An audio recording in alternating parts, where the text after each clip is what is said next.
everybody, I'm Nora Burrows. Welcome to episode 4 of turning a fabric panel into a quilt. In our previous episodes, we created our quilt top and now I'm working on the back. I had originally planned to use just one piece of fabric for the back, but I ended up not having enough, so I'm going to piece the back together with a couple fabrics. And that's a-okay because that's how I prefer it anyway.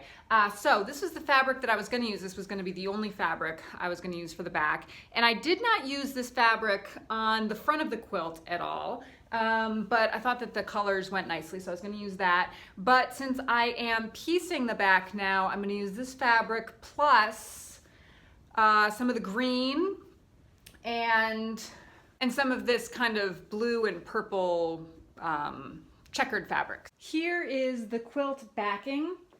And I wish there was more going on. I ended up not using this fabric here. I had cut out this whole piece and it was attached to the quilt backing. And I just felt like that blue part really didn't go with the rest of it. So I chopped that off and just attached more of the green. I don't mind that there's only 2 colors here, but what I do mind is that there's not so much happening. So I wish that there was more, another green strip maybe at the bottom, maybe some more pieces, kind of piecing happening. Because right now it just kind of looks like an accident, kind of like I just didn't have enough fabric. And so I had to add some green, which is actually exactly what the situation is. But you don't want it to look like that. You want to look, when you're piecing a background or a backing, you really want it to look like you thought about it, it was intentional, and that you had a plan. This does not look like that to me. So I could take more time and, I could cut this part in half and then add a green strip and then maybe another green strip coming up the top. But I'm not going to do that. I just kind of want to be done with this. And why do I want to be done with this? I was trying to figure out, because I really do like the quilt at this point. And so I'm not sure why I'm feeling the need to rush through the rest of this project. And I think it's because it really has a fall feel. The colors are very autumn. The fabrics I'm using, the wool and the flannel, are all very fall-like. And right now we're going into summer. I want to be working on something with summery colors, light fabric. So I'm ready to move on from this for that reason, I think. So I'm just going to leave this as is. I think it's fine. I don't hate it. And now let's make our quilt sandwich. I have my quilt top on top of my dining room table here. I'm getting ready to baste it. And to do that, I'm going to use this adhesive spray. Now, a lot of people don't like to use adhesive sprays because they feel like they're breathing in toxins and it gets all their furniture sticky. And I have not experienced that. I actually don't smell this at all when I use it. And I have not experienced it getting anything sticky. However, I am going to spray on top of this table liner here so that if I do get any of the spray on the table, it won't ruin my dining room table. So here I have the quilt top, and the quilt top is on top of this batting here, and the batting is on top of the protective table liner. So what I'm going to do, as you can see, the quilt goes off the edge of the table, and that's okay, and I'm going to show you why. So the first thing I'm going to do is lift up half of the quilt top, but not the batting. I'm going to leave the batting here. I'm going to give this a little shake, and I'm going to spray. Then I'm going to take the top layer and smooth it out. Kind of press and smooth. Then I'll do it on the other side. Lift up the quilt top until you feel a little tug. So I feel the tug right about here. And then you spray.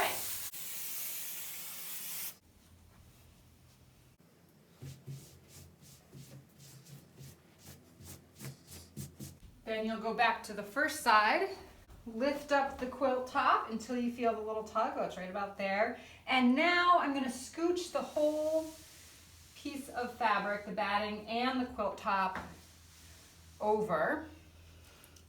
Give a spray.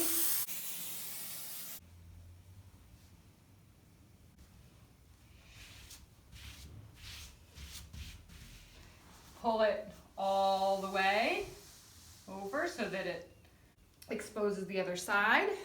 Lift it up until you feel tug, about here.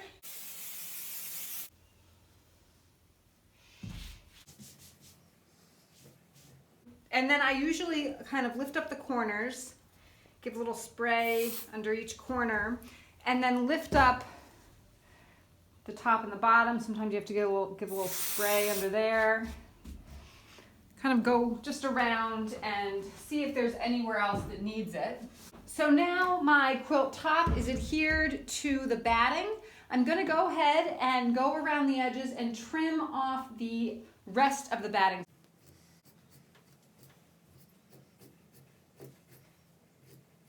Now my quilt top is attached to my batting, but I still need to put the backing on.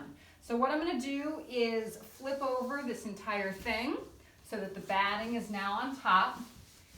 And then I'm going to place my backing on top of here. I have created my backing to be a little bit bigger than the quilt top so that I will be able to have a little bit of wiggle room, and I can trim that at the end. So now we'll do the same thing with the backing. We will lift up half of it, spray, and then press down. So you can see here that here's my quilt backing. Here is the batting, and the batting is attached to the quilt front. So I'm gonna go ahead and do that. Lift up half, spray, and press, just like the front. The backing is now attached to the batting, so I'm gonna flip the whole thing over. And again, with my scissors, I'm gonna just trim off this edge of backing here so that my quilt top, the batting, and the backing are all exactly the same size, and they're all sandwiched together with that adhesive spray.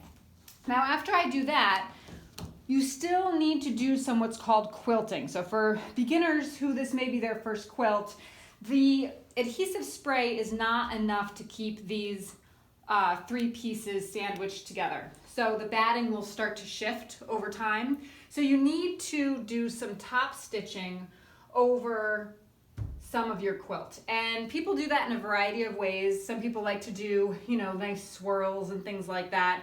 But I like to do what is called stitch in the ditch, which is just stitching over some of these seams, which I think will look nice. It'll make some of these boxes and squares and rectangles and borders kind of pop a little bit. So I'm gonna go ahead and do that. I'm gonna cut off the edge of backing here, and then I will do my stitch in the ditch, and then it's time to put the binding on and we're done.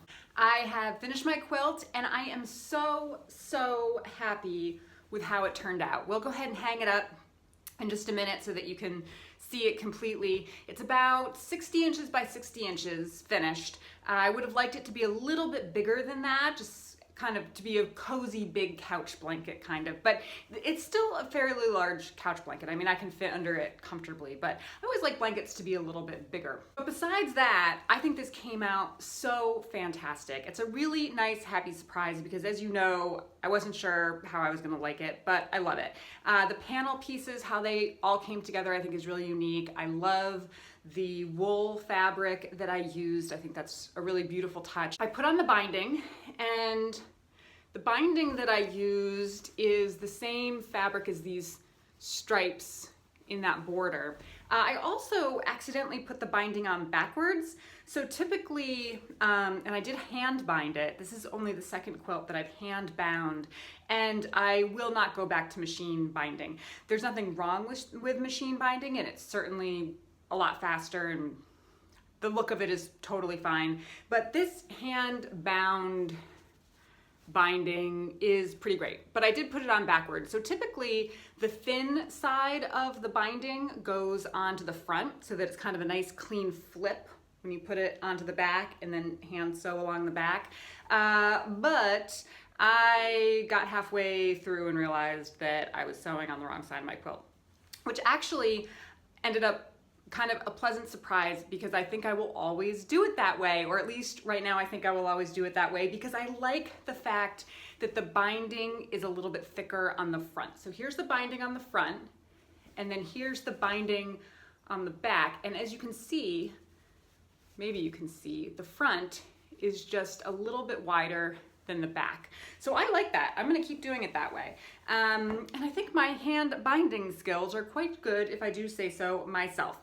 Before I bound it, I did do some stitch in the ditch. Once I had my quilt sandwich all together, I stitched in the ditch in a couple places, just straight down and across, just to hold everything together. And then another way to do that is to do what's called tying a quilt. Typically, I am not a fan of tying a quilt because it just doesn't hold the binding in place for as long a period of time. So if you're looking at these heirloom quilts and things like that, the heirloom quilts from back in the day that were hand tied quilts, they just don't hold up as well as the quilts that were actually quilted with thread. So typically, not that I'm making heirloom quilts here, but I do like my quilts to be as stable and long-lasting as possible. So that's why I typically don't tie my quilts. However, in this case, I did put a couple ties in. I felt that I had done enough stitch in the ditch that it would all stay put nicely. And so, right in the middle here, I'll see if you can see, I put a couple little blue ties. There's one. I just put four, one in each of the four corners of that middle square. And I think that's pretty cool. I think they look really kind of cute. So I may, in the future, kind of use those ties not only to add a little extra stability, but kind of as some decorative detail like that. So anyway, let's go hang this up so that you can see the full quilt and take a look. So here is the quilt. I am kind of on a slope, so I look like a giant compared to my quilt. But here it is. I think it looks great. I'm really happy with it. I took down the Mary Fawn's quilt that I had made specifically for the clothesline.